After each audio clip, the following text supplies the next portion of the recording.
오늘 2부에서는요, 이 이야기를 좀 해봅시다. 지금 이재명 그 선거 캠프가 약간 놓치고 있는 게 하나 있어. 그거를 좀 중간에 좀 짚어드려야 될 것 같은데 뭐냐면, 지금, 워낙 그 대장동 의혹도 그렇고, 너무 막 그 국민의힘에서 막 흑색 선전을 너무 많이 퍼뜨리다 보니까, 그거 하나하나 방어하다가, 그들이 던져놓은 프레임 안에서만 자꾸 민주당이 조금 그 수세적으로 좀 끌려가는 경향이 있어.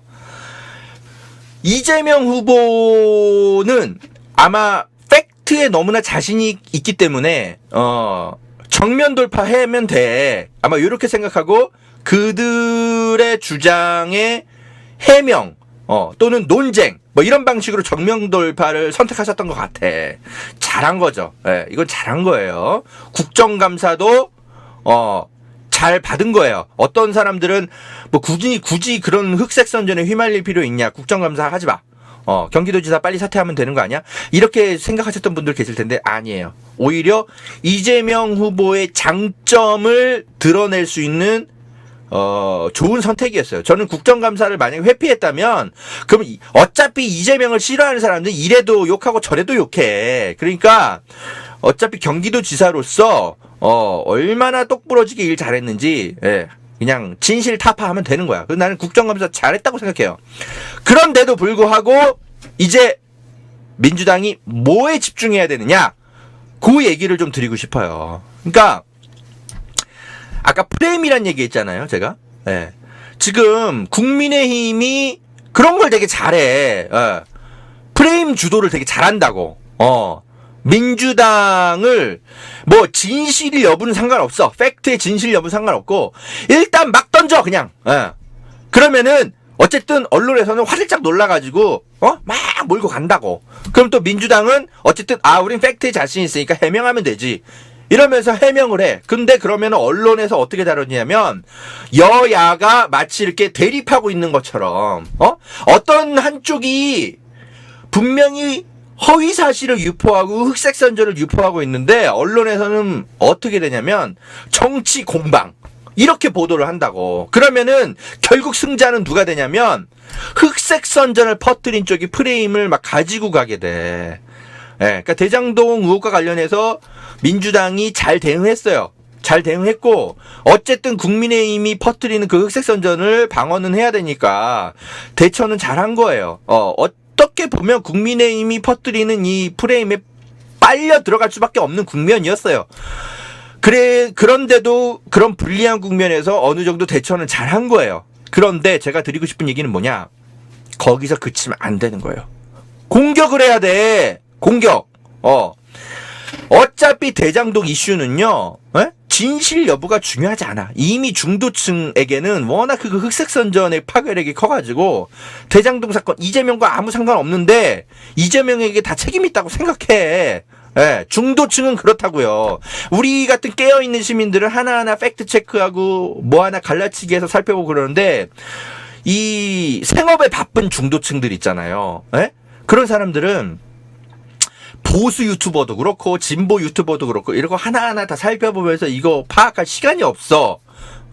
그냥 포털에 떠다니는 그냥 휘리릭 그냥 이렇게 지나가는 뉴스를 보면서 그래 뭐 정치인들 뭐 어차피 다 썩었으니까 이재명한테 책임이 있겠거니 대충 그렇게 넘어가고 만다고. 솔직히 그렇잖아요. 중도층들이 생업에 바쁜데 어떻게 다 우리 같은 깨어있는 시민들처럼 살아. 그래서 제가 이제 드리고 싶은 말씀은 뭐냐면 대장동 의혹에 대해서 이재명 지사를 향한 흑색 선전의 방어는 하되 여기에만 매달리면 안 돼요. 국민의힘의 약점, 윤석열의 약점을 집요하게 파고들어서 공격을 해야 돼. 그래서 프레임 전환을 해야 된다고요. 근데 그러면은 딱 그런 생각하기 쉽죠.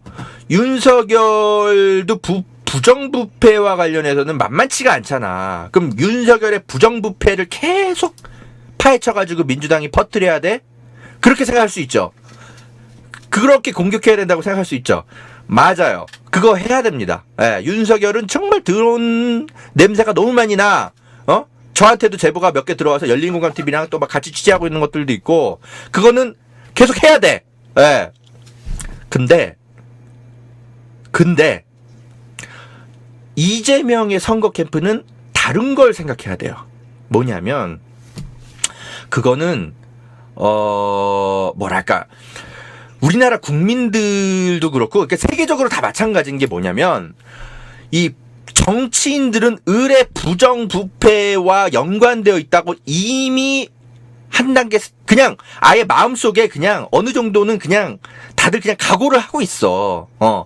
부정부패 나쁘지. 나쁜데 이미 여야 통틀어서 어느 정도 정치인들은 이 부정부패와 연관되어서 그들의 어떤 게 사로잡혀가지고 뭔가 다 그렇게 생각한다고. 네, 그래서 윤석열과 부정부패를 연결시켜가지고 공격하는 건요, 파괴력이 생각만큼 크지 않을 거예요. 왜? 걔네들은 원래 더러운 집단인 걸 알고 있기 때문에 그냥 그러려니 하는 게 있어요, 사람들이. 그게 악인들이 받고 있는 과도한 인센티브인 거죠. 그래서 국민의힘은 근데 민주당 후보들을 향해서 그런 거를 한번 퍼뜨리면 파괴력이 굉장히 큰데, 민주당이 계속 윤석열의 부정부패 이런 것 갖고만 얘기하는 거는 파괴력이 약해. 무슨 말인지 이해되시죠? 왜? 걔네들은 원래 더러운 애들이거든. 어느 정도 더러움 가지고는 덮이지를 않아. 그래서 이명박이 대통령에 당선된 게 그런 거 아니에요. BBK 뭐 뻔해. 동영상까지 나왔는데 지 거라고. 그런데도 사람들이 뽑아주잖아. 왜? 들어온 거 다 아는데 뭐 때문에 뽑아준 거야? 뭐예요? 서울시를 잘 이끌었다라는 뭔가 그런 과대 포장? 그리고 현대건설 출신으로서 경제인 출신이니까, 뭐 더러운 거 다 알겠고, 그런데 일단 나라를 좀 잘 이끌어야 될 거 아니야. 근데 정동영 봐봐. 통일부 장관 한 건 잘했는데 경제통이 아니라고.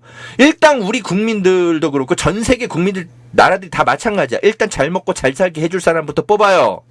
그게 가장 중요해, 중도층에게는. 그래서 이재명 지사, 이재명 선거 캠프에서는 뭐를 집중해야 되냐면 경제 이슈. 네. 경제 이슈를 가지고 끌고 가야 돼요. 네. 이재명은 그거만큼 그러니까 윤석열과 비교해서 비교할 수도 없어. 윤석열은 경제 무능이야. 그 사람은 왜 객관적으로 왜냐하면 그 사람은 그냥 검찰에만 있었던 사람이거든. 어떤 그죠, 국회의원 한 적도 없고 경제 관료들을 만나고 다닌 적도 없고 어떤 무슨 행정가로서의 뭔가를 보여준 적이 없어. 아예 할 수가 없지, 객관적으로. 검찰이 무슨 경제 무슨 행정조직도 아니고. 이재명은 다르잖아. 완전 밑바닥에서부터 성남시, 경기도 다 일으켜 세운 경제통이잖아, 이 사람은. 경제행정가라고. 그거는 윤석열이 아예 제로 베이스인 경험인 거거든. 근데 이재명은 진짜 대장동 의혹이고 뭐고 다 떠나서, 그죠? 그런 경제행정, 그거는 타의 추종을 불허합니다. 예. 노무현 정부, 문재인 정부 다 통틀어가지고, 민주, 진보 진영 다 통틀어서 이재명만한 사람이 없어. 그거를 대중들에게 설득해야 됩니다. 그거를 더 부각시켜야 돼. 윤석열의 부정부패 또 해야 되지만, 그거는 파괴력이 약해. 제가 왜 자꾸 경제 이야기를 하냐면, 제가 지난 10년 동안 민주당의 선거운동을 봐온 게 있어서 그래요. 네. 특히 2015년에 제가 그 4.29 재보궐선거 이 관악을 지역에 이제 파견이 돼가지고 한겨레에서 그때 이 선거구를 취재한 적이 있었어요. 아주 내밀하게 지켜봤어. 이 세 명이 어떤 선거운동을 하는지를 지켜봤는데, 이때 누가 당선됐는지 아십니까, 여러분? 관악을에서, 당연히 민주당이 당선이 돼야 되는데, 이때 오신환 새누리당 후보가 이 사람이 당선되는 엄청난 이변이 터졌어요. 왜 그랬는지 알아요, 여러분? 관악을 사람들이 다 미쳤나? 아니거든. 제가 정태호 후보, 정동영 후보 다 지켜봤어. 오신환 후보도 마찬가지고. 근데 이때 선거운동 벌일 때 4.29 재보궐선거 때 2015년에 이때 무슨 이슈가 당시에 정치계에서 화제였냐면 성완종한테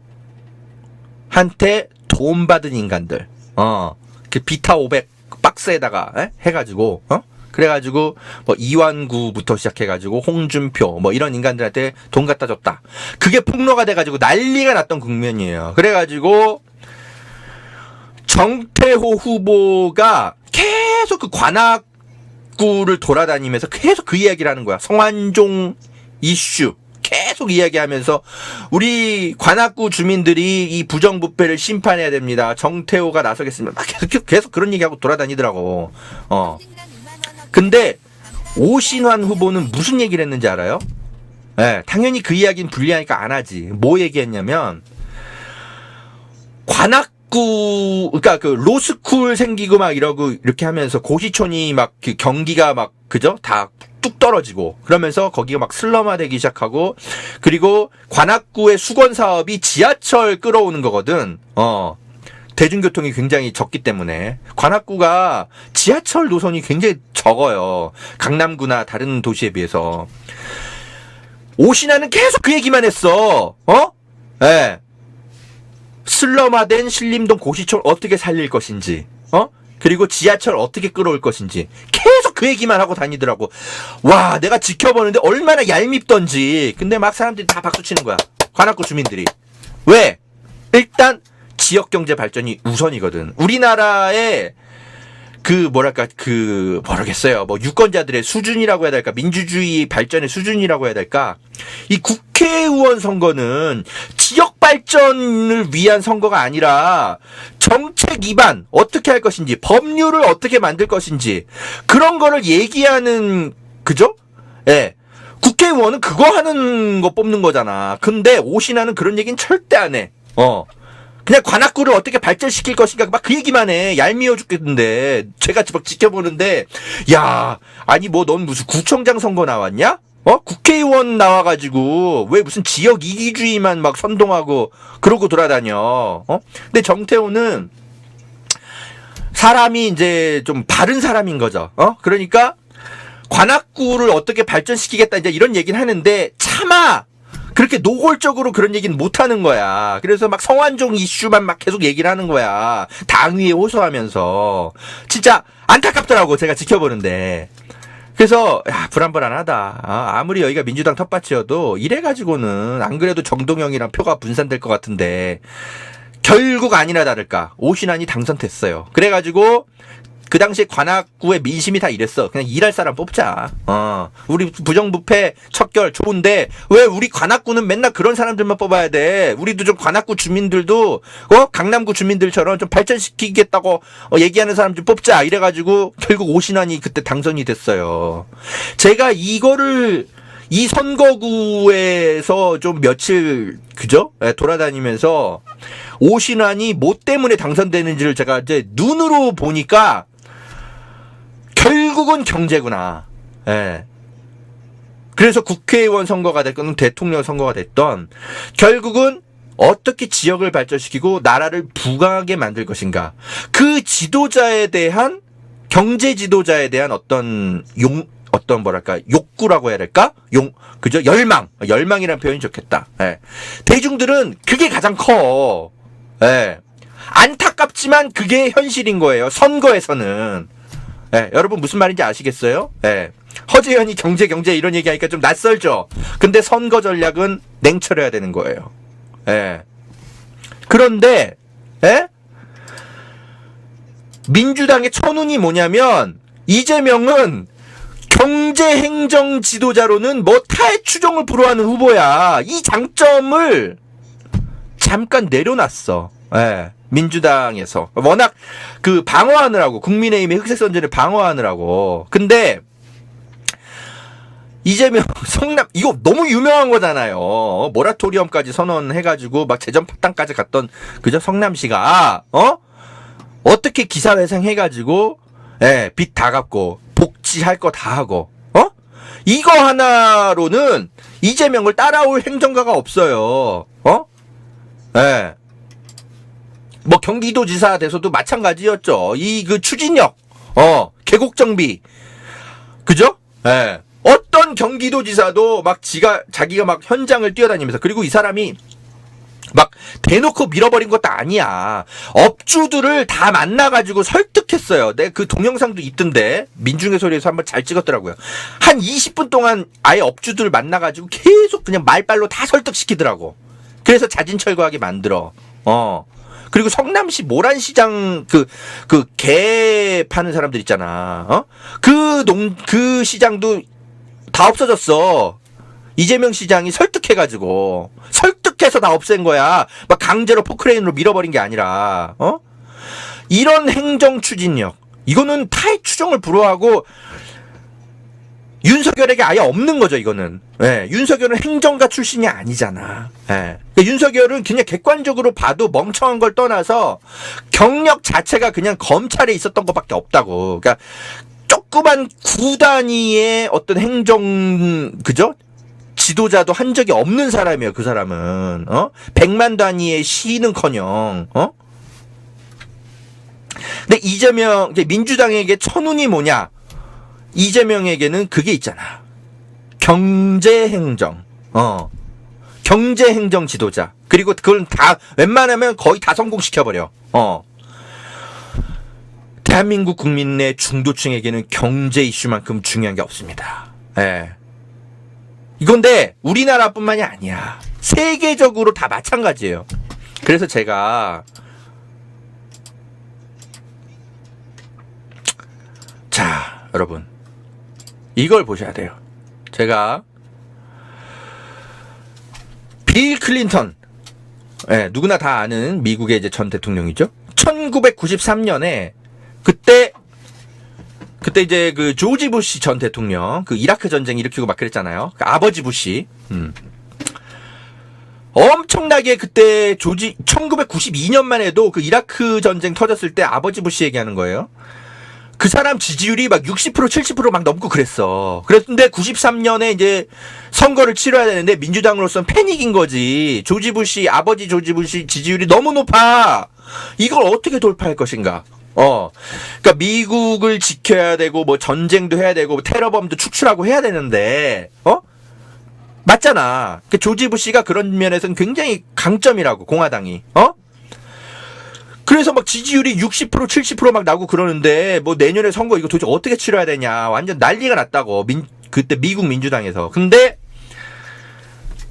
민주당의 선거 캠프에 천재가 있었어. 예.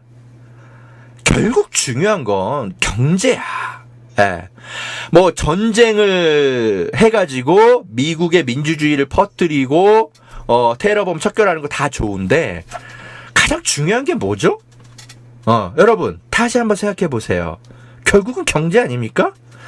공화당이 전쟁을 하는 거 뭐 잘하고 그러는 건 좋은데, 그것 때문에 여러분 삶이 나아지셨습니까? 예. 여러분 일자리가 만들어지고 있습니까?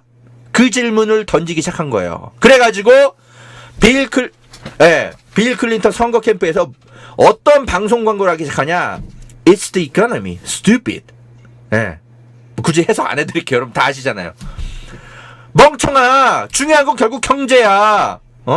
이 얘기를 도발적으로 질문을 던집니다. 그래서 결과는 여러분 다 아시죠. 결국 빌 클린턴이 당선이 됩니다. 이게 워낙 히트를 쳐가지고요. 이 구호는 지금도 조금씩 변형이 돼가지고 트럼프 진영이 됐건 민주당 진영이 됐건 이 구호는 조금씩 이게 문구만 변형되고 20년이 지난 지금까지도 선거에 계속 회자되고 있는 선거 구호예요. 이게 워낙 강력해가지고 이거를 이재명 선거 캠프는 그대로 차용해도 됩니다. stupid 뭐 이런 단어는 조금 이제 좀 우리 정서에 좀 안 맞으니까 좀 이렇게 조금 그 순화시킬 필요는 있죠. 근데 이거를 윤석열이 쓸 수 있겠어요? 이건 이재명 수밖에 쓸 수 없는 구호야. 왜냐하면 윤석열은 경제행정이란 걸 그저 아예 해본 역사가 아예 없는 사람이야. 그리고 무슨 뭐 노동집약적 산업 이런 말조차도 몰라가지고 아프리카 손발노동 뭐 하면 안 되고 뭐 이런 식으로 되게 초딩 단어를 쓰는 사람이라고. 이 사람이 무슨 경제를 알겠어. 근데 이재명은 그죠? 타의 추종을 불허한다고.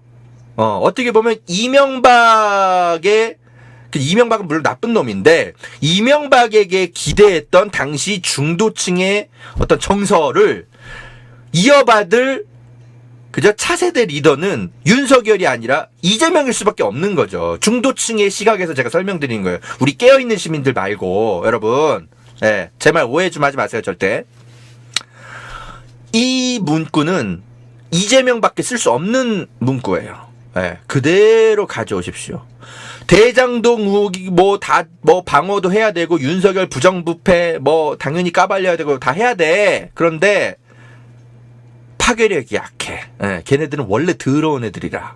그래서 아예 프레임전을 해야 됩니다.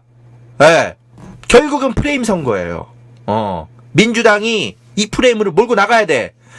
그리고 다행스럽게도 문재인 정부가 경제 성적이 그렇게 나쁘지 않습니다, 여러분. 부동산 이슈 그거 하나 가지고 걔네들이 프레임 장사 되게 잘했는데 여러분, 문재인 정부도 자랑할 걸 자랑해야 돼. 유엔에서 최초로 인정했잖아.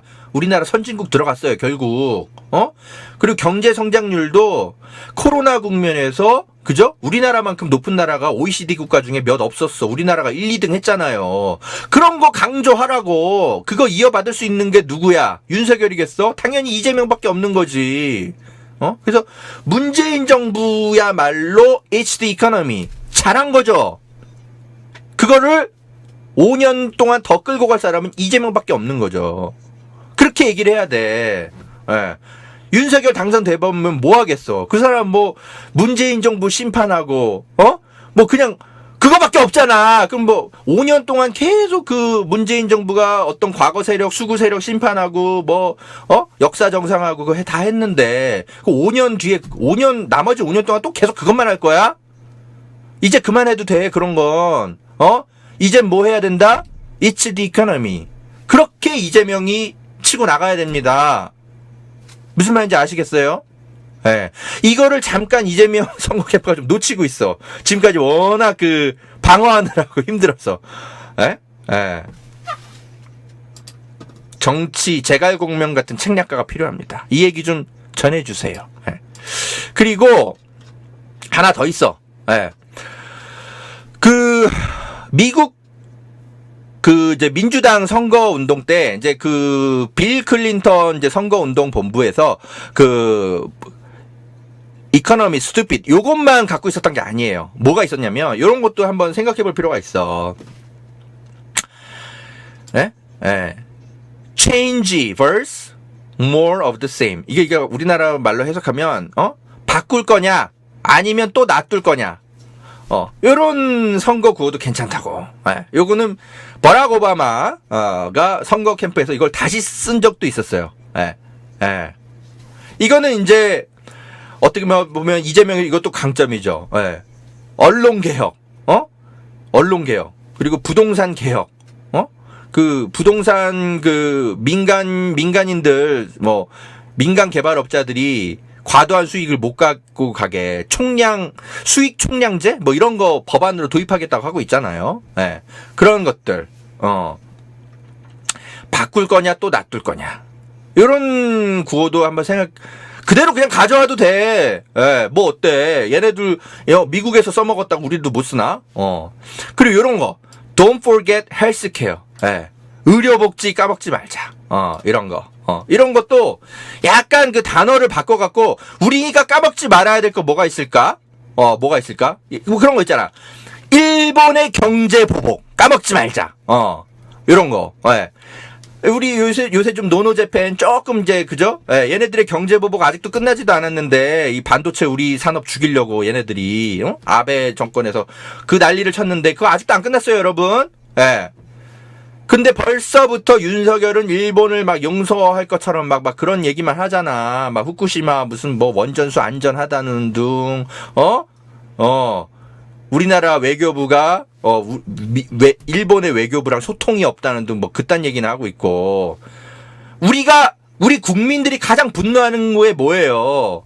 바로, 그죠? 일본의 경제보복. 우리 경제 한번 휘청일 뻔 했잖아. 그거에 대해서 아직 끝나지 않았는데 그딴 얘기는 하고 있다고, 윤석열이. 그럼 이재명은 어떻게 해야 되겠어? Don't forget, 그죠? 일본의 경제보복. 일본의 경제보복. 잊지 말자. 요런 거. 하여튼, 뭐가 됐든, 조금씩 단어를 바꿔가지고, 이런 미국 민주당이, 중도층, 을 어떻게 설득시켜가지고 선거에서 이겼는지를 그냥 그대로 벤치마킹 하세요. 예. 요런 선거 책략이 필요합니다. 예. 지금 민주당이 워낙 이제 정의로운 사람들이 많고, 부정부패에 민감하기 때문에 조금 이런 부분들을 조금 간과하는 경향이 좀 있어. 그래서, 결국은 중도층 싸움입니다. 예. 그래서 중도층이 무엇에 약한지를 간파해야 돼요. 그러니까 허지연 기자가 원하는 뭐 언론개혁, 검찰개혁 좋아. 예. 우리 같은 깨어있는 시민들이 요구하는 거 뭔지 다, 그죠? 이재명 지사가 다 알고 있어. 근데 우리 같은 사람들의 목소리는 그만 들어도 돼. 예. 다 알고 있는 거 알고 있고, 이재명만큼, 그죠? 이낙연 말고, 예. 이재명만큼 개혁에 앞장설 수 있는 지도자는, 민주당에 몇 없어. 그거 다 알고 있어. 이재명은 잘할 거예요. 이미 믿어 의심치 않아. 그러니까 이제 우리 같은 사람들은 이제 그만 만나고 중도층을 상대로 이런 이야기를 하고 돌아다니시라고요. 이재명 선거 캠프. 아시겠어요? 예. 우리는 이미, 우리라기보단 아무튼, 깨어있는 시민들은 이미 단련이 돼 있어. 이재명 찍을 거예요. 그러니까 우리 같은 사람들은 이제 우리 같은 사람들 향해서 그만 호소해. 중도층을 향해서 이 얘기를 하시라고요. 여러분, 제 말 무슨 말인지 이해되시죠? 저는 그럼에도 불구하고 이재명 지사에 대한 지지 선언은 최종적으로 미룰 겁니다. 여러분, 제 말 좀 오해하지 마세요. 저는 이재명을 편들겠다는 게 아닙니다. 민주당의 선거 전략과 관련해서 조언을 하는 겁니다. 여러분, 보험 어떻게들 가입하셨나요? 보통 아는 분들 통해서 묻지마 가입 많이들 하시죠? 저도 그렇습니다. 그러다 보니까 내게 꼭 필요한 보장들은 포함됐는지, 지금 내가 내는 보험료는 적당한지 모르는 경우가 태반이죠. 이런 분들을 위해 전문 보험 클리닉 업체 더 착한 보험 클리닉을 소개해 드립니다. 허재현 기자를 후원하시는 분들이 모여있는 곳이니까 객관적이고 착한 상담 해주는 업체 같아요. 상담 받으실 때 허재현 기자 방송 보고 연락합니다 하고 말해보세요. 업체는 제가 말해놓겠습니다. 이 광고는 허재현TV 유튜브 방송 수익 구조 개선을 위해 마련되었습니다. 고맙습니다.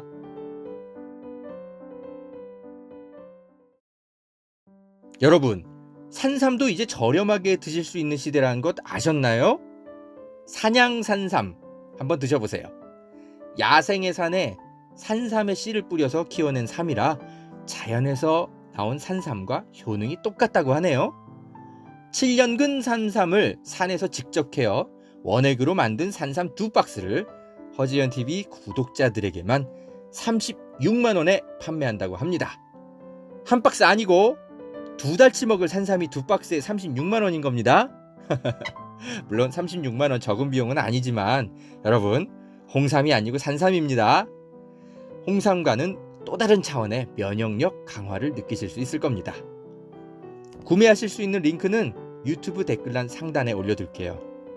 이 광고는 허지연TV 유튜브 방송 수익구조 개선을 위해 마련되었습니다. 고맙습니다.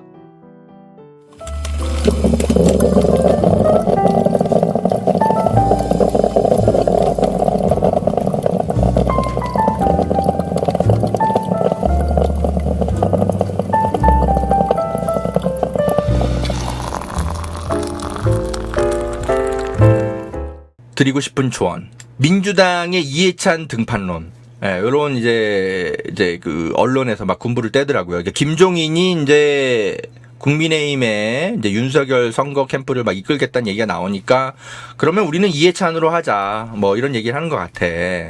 좋아요. 이해찬. 제가 볼 땐 아주 연륜도 깊고, 머리도 비상하시고, 선거 이끌 적임자입니다.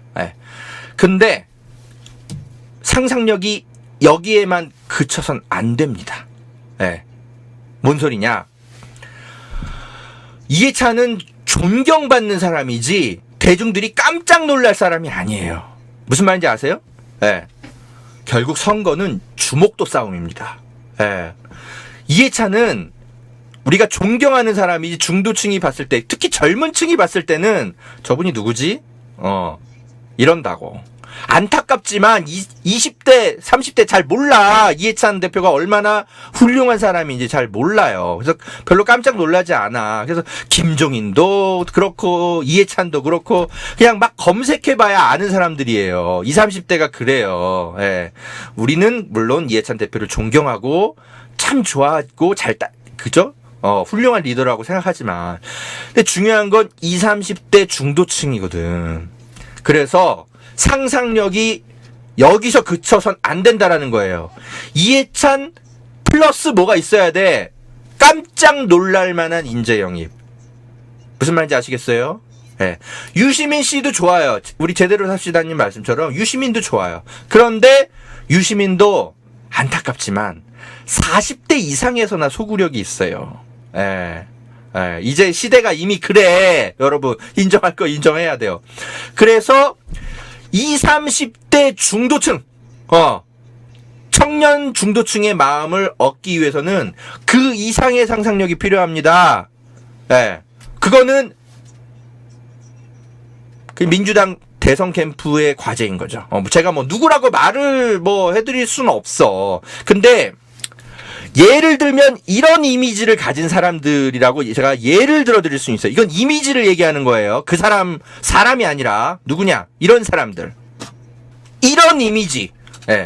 이런 이미지를 가진 사람을 영입해야 돼요. 방시혁. 방시혁을 영입하라는 얘기가 아니라 진짜 생각지도 못했던 근데 맞다. 저런 사람들이 세계 경제를 이끌고 있지, 세계 문화를 이끌고 있지, 떠올리게 만드는 사람들 있잖아요. 이런 사람들을 지금부터라도 접근해서 데리고 오려고 해야 돼, 인재 영입을. 무슨 말인지 알겠어요? BTS를 데려오라는 게 아니라, BTS가 하겠어요? 안 하지. 방시혁도 마찬가지예요. 방시혁도 하겠어? 안 하지. 오해하지 마세요. 이미지를 말씀드리는 겁니다. 이미지. 그러니까 대중들을 깜짝 놀라게 만들 사람들을 데려오라는 얘기예요. 잠깐 웨인 루니님 아니라니까. 방시혁 데려오라는 얘기가 아니라니까. 이미지를 얘기하는 거예요. 이미지. 그러니까 이해찬도 좋고, 유시민도 좋고, 이런 사람들 다 좋아. 근데 거기에 그쳐선 안 된다고요. 깜짝 놀랄 만한 사람들을 데려와야 돼. 깜짝 놀랄 만한 사람. 예를 들면 이런 사람들. 세계를 호령하고 있는 한국 경제인들 있잖아요. 요런 사람들을 데려와야 돼요. 요런 사람들을. 이미지를 말씀드리는 거예요. 이미지. 타임지가 가장 영향력 있는 백인으로 선정해서 막 이렇게 얘기하잖아. 타임지가 한 5년 동안 계속 선정했을 거야. 지난 문재인 정부에서. 샅샅이 다 찾아봐. 누구를 간판으로 내서야 될지. 이런 사람들을 벌써부터 접근하기 시작해야 됩니다. 봉준호 정도면 사실 설득하기 쉽잖아. 그죠? 왜냐하면 블랙리스트의 피해자이기도 했고, 박근혜 정부 때. 그리고 또 최근에 오징어 게임의 황동혁 감독 같은 사람들. 그러니까 대중들이 전혀 생각해보지도 못했던 어떤 분야에 근데 세계를 이미 리드하고 있어.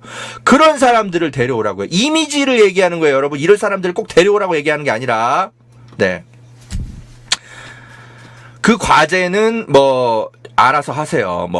이재명 캠프의 과제인 거죠. 근데 제가 방송을 준비하면서 그나마 조금 안도했던 게 뭐냐면, 이미 생각을 하고 있는 것 같아요. 이미 원희영 전 의원의 원희영 전 의원이 이제 이재명 후보의 이제 선대위에 인재 영입 사령탑으로 내정이 됐다고 하더라고요. 그런데 이 사람의 이제 첫 인터뷰가 이미 이제 저랑 비슷한 생각을 이미 하고 계신 것 같아서 조금은 안심하고 있어요. 진짜 저런 사람이? 라고 깜짝 놀랄 만한 그런 사람을 영입하겠다. 이미 이제 첫 인터뷰부터 그렇게 얘기하더라고요. 그렇다고 진짜 적폐 중에 적폐 온갖 나쁜 짓 한 경제인들 이미지만 좋다고 다 데리고 이러진 않겠지. 근데 아무튼 요런 마인드로 인재 영입을 하세요. 윤석열보다는 훨씬 더 강점이 있어, 민주당이. 왜? 이재명은 경제 지도자로서, 경제 행정 지도자로서 아주 잘했거든. 그리고, 이 엄한 코로나 국면 때 문재인 정부가 굉장히, 그죠? 세계 경제에서 선방했잖아요. 그러니까 자랑을 많이 하라고. 우리나라가 최초로 선진국에 진입했던 게 유엔에서 이렇게 표결로 통과시켰던 거 아니에요. 더 이상 개발도상국가 아니라고. 그거 문재인 정부의 성과입니다. 언론이 자꾸 무시해서 그러는데. 그러니까 경제인들, 세계를 호령하고 있는 경제인들 또는 문학의 지도자들, 문재인 정부가 그런 면에서 강점이 있다고요. 요런 사람들을 상상력을 하여튼 최대한 발휘해가지고 데리고 와야 됩니다. 아시겠죠? 그리고 빌 클린턴 이제 그 당시에 선거 캠프에서 어떤 식의 필승 전략을 가지고 대중들을 설득했느냐. 잘 기억하세요. It's the economy stupid. 이거는 20년이 지난 미국에서도 지금도 써먹고 있다고. 거의 30년 동안 써먹고 있다고. 후보들마다 다 써먹고 있어. 이제 우리나라에서도 써먹어도 됩니다. 이재명 선거 캠프에서 먼저 선점하세요. 이 단어. 국민의힘이 또 얄팍하게 또 가져갈 수도 있어. 자, 허재영 기자가 던져주는 민주당을 위한 대선 필승 비단 주머니 1탄이었습니다. 다음에 또 생각나는 게 있으면 하나 또 뿅 하고 제가 던져드릴게요. 자, 여러분, 아무튼 지금 제가 기자로서 어디까지 참 논평을 해야 될지 참 조심스럽고 고민이 많은 그런 계절입니다. 그런데 딱 가운데 있는 게 저는 중립이라고 생각하지 않아요. 이미 기울어진 운동장에서는 균형을 맞추려면 딱 가운데 있어서는 안 됩니다. 좀 더 힘이 약한 쪽, 그쪽에 서 있는 게 가운데죠. 안 그렇습니까? 그게 중립 아닙니까? 그래서 제가 어떻게 앞으로 논평하고 취재해야 될지에 대해서는 제가 계속 고민하면서 여러분과 소통을 하면서 질적 중립, 중립보다는 중용이란 말을 전 더 좋아하는데, 그래요. 여러분과 함께 계속 고민해 가면서 논평하고 취재하도록 하겠습니다. 자, 오늘 방송은 여기까지 하겠습니다. 허재영 기자의 모든 활동은 여러분의 소중한 후원과 관심으로 근근히 운영이 되고 있습니다. 늘 도와주셔서 감사드리고요. 계속 열심히 하겠습니다. 좀 좋지 않은 일도 최근에 제가 개인적으로 좀 많았고 슬프기도 하고 좀 그래요. 근데 여러분들 덕에 늘 힘을 냅니다. 고맙습니다.